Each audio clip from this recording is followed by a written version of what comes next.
Film की शुरुआत होती है एक इंडस्ट्री की मालकिन को दिखाते हुए जिसका नाम विक्टोरिया है। उसकी इंडस्ट्री में हाई टेक्नोलॉजी चीजें बनाई जाती थी। वो आज यहाँ खुद काम कर रही थी जो पिछले काफी अरसे से एक चीज की खोज कर रही थी। तब उसका साइंटिस्ट कहता है कि वो चीज हमें यहाँ भी नहीं मिलेगी। उनके सामने एक काफी बड़ी चीज को तोड़ा जाता है जिसके अंदर से हमें बीटल की शक्ल में बनी एक डिवाइस नजर आती है जिसका नाम बीटल स्कैरेब होता है, जो कि असल में एक एलियन टेक्नोलॉजी है। बीटल यानी कि एक कीड़े की शक्ल। अब हम एयरपोर्ट पर एक लड़के जेमी को देखते हैं जो कि लॉ की पढ़ाई करके वापस आ रहा था। एयरपोर्ट पर उसकी पूरी फैमिली थी जो उसका इंतजार कर रही थी और जेमी इन सब से मिलता है। अंकल उसके साइंटिस्ट थे जो गाड़ी में बैठकर इन सब का इंतजार कर रही थी। जिसके बाद ये पूरी फैमिली पास के होटल में जाती है। यहाँ जेमी की बहन बताती है कि हमारे हालात बहुत खराब हैं, जिसमें हमारा घर भी बिकने वाला है। बिजनेस में डैड को काफी नुकसान हुआ है। ये सुनकर जेमी काफी परेशान हो गया। कहता है कि ये बात मुझे पहले बता देनी चाहिए थी, मैं तब वापिस आ जाता। इस पर उसकी मॉम कहने लगी कि बेटा हम चाहते थे कि हमारी फैमिली में से कोई पढ़ा लिखा हो, इसलिए हमने तुम्हें लॉ पढ़ाने के लिए भेजा। अब तुम आ गए हो पढ़ाई करके तो सब ठीक हो जाएगा। जिसके बाद ही फैमिली घर वापस आ गई। वो कहता है कि मैं बहुत जल्द अच्छा सा काम करके इतने पैसे कमाऊंगा कि अपनी फैमिली को अमीर इलाके में ले जाऊंगा। फिर अगले ही दिन हम जेमी को काफी आलीशान घर के सामने देखते हैं जहाँ उसकी बहन कहती है आ जाओ जेमी सफाई करवा कर। दरअसल वो दोनों यहाँ पर जॉब कर रही थी और फिलहाल उनके पास करने का यही काम था। इतनी ही देर में यहाँ विक्टोरिया आ गई अपने गार्ड के साथ, क्योंकि ये उसी का घर था। अब जब विक्टोरिया आगे बढ़ी तो हम उसकी भतीजी को देखते हैं जिसका नाम जेना था। वो उस पर बहुत ज्यादा गुस्सा करती है। जेना उसे एक वीडियो दिखाती है जिसमें विक्टोरिया ने एक हाईटेक डिवाइस बनाई थी। उस डिवाइस को जब किसी इंसान में लगाया जाता है तो वो इंसान बहुत ताकतवर सोल्जर बन जाता है। इतना ताकतवर कि वो सोल्जर अकेला ही पूरी आर्मी पर भारी पड़ सकता है और एक हथियार की तरह काम कर सकता है। जेना बताती है कि इस प्रोजेक्ट की वजह से मैं भड़की हुई हूँ क्योंकि इस पर तुम्हारा काम काफी आगे बढ़ चुका है। हालांकि हमने सालों पहले ये प्रोजेक्ट बंद कर दिया था और इसे रोकने का फैसला मेरे डैड का था, क्योंकि इस डिवाइस की मदद से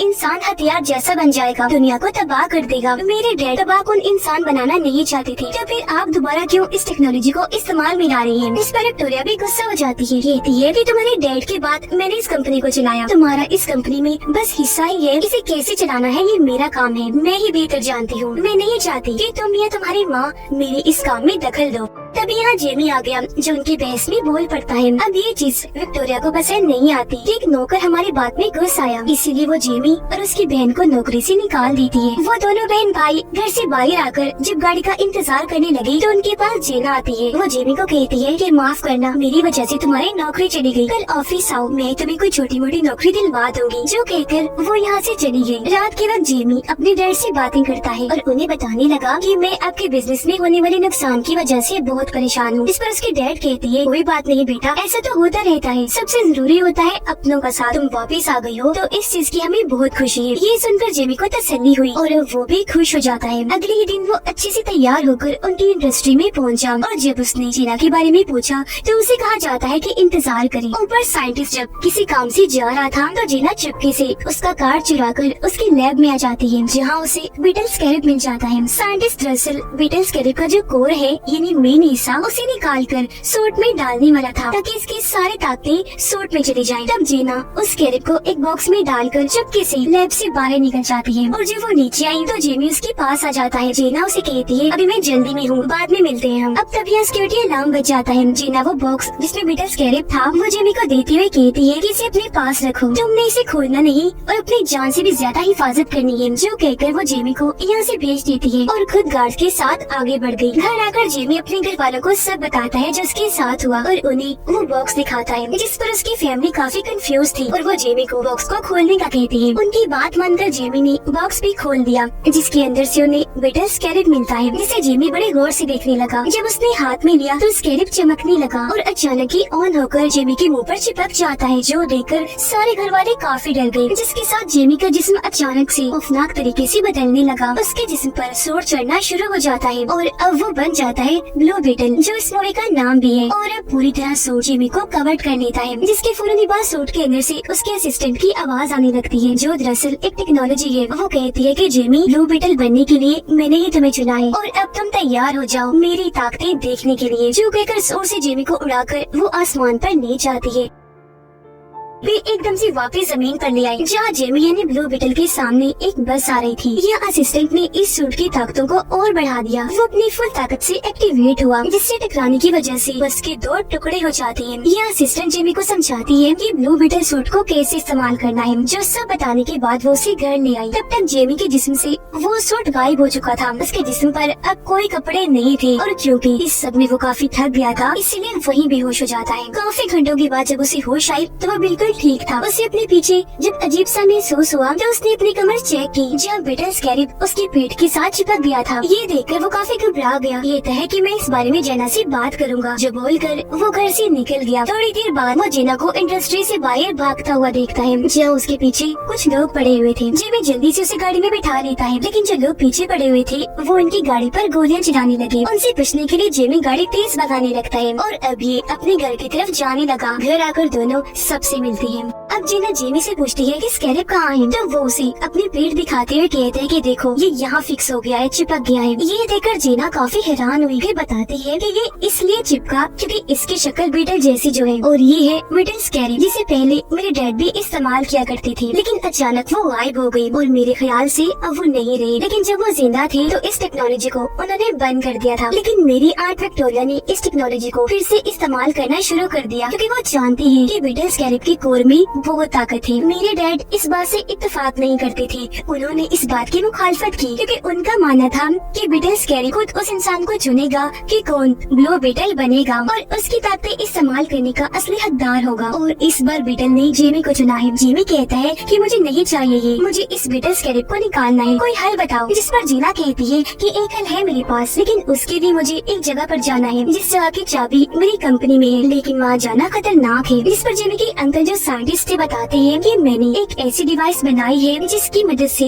मैं एक साथ पूरी बिल्डिंग के सभी सिस्टम को हैक करके अपने कंट्रोल में कर सकता हूँ, जिसके बाद उनकी कंपनी के सभी कैमरा सिस्टम को हैक कर लिया जाता है और वहाँ एक कार्टून चलना शुरू हो जाता है। इस बीच मौका पाकर जेनी अंदर घुसी और कंपनी की एक घड़ी चुरा कर जेमी के साथ वहाँ से बाहर आ जाती है। बाहर विक्टोरिया का गार्ड खड़ा था जो इनको मारने के लिए तेजी से इनकी तरफ आने लगा। उसने जैसे हमला करने के लिए हाथ आगे किया, जेमी उसके हाथ को पकड़ लेता है और अचानक ही उसका सूट एक्टिवेट हो गया और वो फिर से बन गया ब्लू बीटल। इसलिए वो गार्ड को मारकर दूर फेंक देता है। ये देखकर गार्ड भी अपने असली रूप में आ गया। दरअसल उसे भी विक्टोरिया ने एक सूट बना कर दिया था, वो भी एक्टिवेट होकर इसके जिस्म पर चढ़ जाता है। वो फिर से ब्लू बीटल पर हमला कर देता है। एक साथ उसने कई हमले किए जिन सबको ब्लू बीटल ने अपनी ताकतों से रोक दिया। लेकिन एक वक्त ऐसा आता है जब गार्ड ब्लू बीटल पर भारी पड़ने लगा। उसने बीटल को दबोच लिया और बस उसे मारने ही वाला था कि तभी गाड़ी लेकर जेमी के अंकल यहाँ आ गए। उसने जोर से गार्ड के अंदर गाड़ी दे मारी, जिससे वो काफी दूर जाके गिरा। अब ये मौका देखकर तीनों जल्दी से गाड़ी में बैठे और यहाँ से निकल गए। जीना उन्हें कहती है कि अब हमें शहर से बाहर जाना है। शहर से बाहर आते ही ये जीना के डैड के दूसरे घर पर गए, जहाँ जमीन पर एक काफी बड़ा बीटल बना हुआ था। उसे देखकर जीना हाथ में बनी हुई घड़ी के जरिए उस बीटल के नीचे बनी खुफिया रास्ते को खोल लेती है और ये तीनों नीचे आ जाते हैं। यहाँ आकर पता चला कि सबसे पहले ब्लू बीटल जीना के डैड थे। उन्होंने ही सबसे पहले बीटल स्कैरिब की ताकतों और टेक्नोलॉजी को इस्तेमाल किया। अब यहाँ की हर एक चीज को देखकर जेमी के अंकल काफी मुतासिर हुए और वो बीटल स्कैरिब की टेक्नोलॉजी को समझने लगते हैं, जिसके मुताबिक अगर स्कैरिब ने खुद को किसी के साथ जोड़ लिया तो उसे अलग नहीं किया जा सकता। तो जाहिर है ये बीटल स्कैरिब अब जेमी से अलग भी नहीं किया जा सकता। वो उस इंसान के हर एक सेल से जुड़ जाती है और अगर ऐसा हुआ तो इसमें जेमी की मौत हो सकती है। अब ये सुनकर जेमी को काफी गुस्सा आ जाता है। वो वहाँ से निकलकर छत पर आकर बैठ गया। थोड़ी देर के बाद उसके अंकल भी इसके पास आकर बैठ गए और जेमी को समझाने लगते हैं कि जेना की मदद से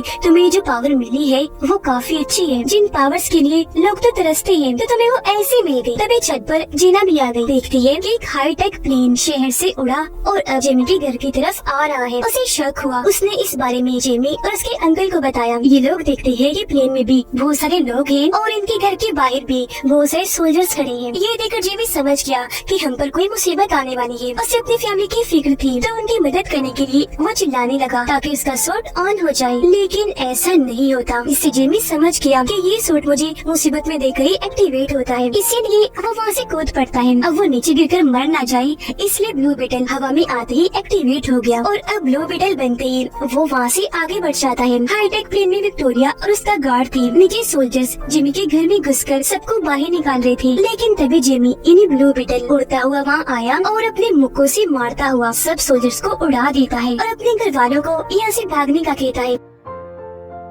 अब ब्लू बीटल की असिस्टेंट काफी बड़ी मशीन गन एक्टिवेट करती है और सभी सोल्जर्स को एक साथ उड़ाने का सोचती है। इस पर ब्लू बीटल उसे कहता है कि हम इन्हें जान से नहीं मारते, बस वैसे ही जख्मी कर देते हैं। जो कहकर वो अपनी ताकतवर मशीन को एक्टिवेट करके सबको मार मार के बेहोश कर देता है। ऊपर से विक्टोरिया का गार्ड ब्लू बीटल पर निशाना लगा के खड़ा हो जाता है ताकि एक ही झटके में वो उड़ जाए। दूसरी साइड पर बीटल भी तैयार था, लेकिन तभी बीटल ने देखा कि मेरी डैड को दौरा पड़ रहा है, इसलिए वो जल्दी से उनके पास आया। इस चीज का फायदा उठाकर गार्ड अपनी टेक्नोलॉजी से ब्लू बीटल को कमजोर करके उसे कैद कर लेता है, जिससे अब वो कुछ भी नहीं कर पा रहा था। ब्लू बीटल के सामने उसके डैड मर रहे थे और फिर पीछे से एक धमाका करके उसके पूरे ही घर को उड़ा दिया जाता है, जिसके बाद गार्ड जेमी को जो ब्लू बीटल से बाहर आ गया था प्लेन में उड़ाकर अपने साथ ले जाता है। उनके जाने के बाद पूरी फैमिली यहाँ आई। देखते हैं कि जेमी के डैड अब नहीं रहे, उनकी मौत हो चुकी है। ऐसे अगला दिन आ गया जहाँ उसके डैड के मरने और जेमी के जाने से सारे काफी परेशान थे। दादी सबको इकट्ठा करती है, कहती है कि कैसे भी करके हमें जेमी को बचाना है, किसी सूरत उसे नहीं खोना। इस पर जीना जवाब देती है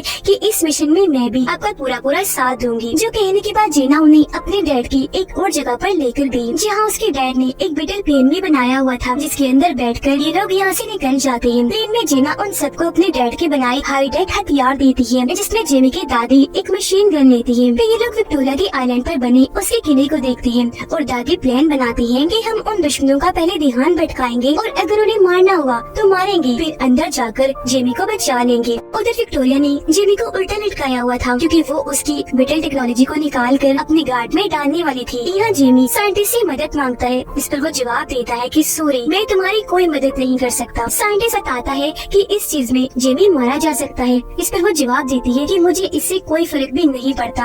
अभी इतनी ही देर में बाहर बीटल प्लेन से किले पर हमला कर दिया जाता है। तभी जेमी की अंकल उसे नीचे उतार कर दोबारा से शुरू कर देती है, जिससे अब वो इतना ताकत से उन पर हमला करता है कि ऊपर चढ़ने लगा। उसके पैर निकल आए थे, जिसके नीचे वो सब गार्ड को कुचलता गया और बाद में गैस छोड़कर सबको बेहोश कर देता है। अब ये लोग अंदर आ गए, जहाँ जेना लैब का रास्ता ढूंढकर उसी तरफ बढ़ने लगे। इनके सामने बहुत बड़ी कोर जैसी मशीन आ जाती है और ये वही मशीन है जिसके जरिए ब्लू बीटल की ताकतें टेक्नोलॉजी को निकालकर गार्ड के अंदर भेजा जा रहा था। प्रोसेस शुरू हो गया, जिससे ताकतें जाने की वजह से जेमी तड़पने लगा और वो अपने ही दिमाग में कुछ सोचते हुए एक अलग ही दुनिया में चला जाता है, जहाँ उसे अपनी डैड नजर आई। जब जेमी उन्हें देखता है तो काफी जज्बाती हो गया, लेकिन जेना और जेमी की बहन उस पूरे कोर पर बॉम्ब लगा देती है जहाँ ये ट्रांसफर का काम हो रहा था। अब ये ताकतें जाने का असर जेमी और उसके डैड दोनों महसूस कर रहे थे। उसके डैड कहते हैं, बेटा तुम्हारा दुनिया में अभी भी काम बाकी है, असली दुनिया में तुम्हें सबको बचाना है। मेरा काम यही तक था, इसलिए मैं तुमसे दूर हो गया और अब बेटा मैं तुम्हें आगे बढ़ते हुए देखना चाहता हूँ। ये कहकर वो उसे ब्लू बीटल वाला सूट दिखाते हैं और कहने लगे, बेटा तुम इसकी ताकतें इस्तेमाल करना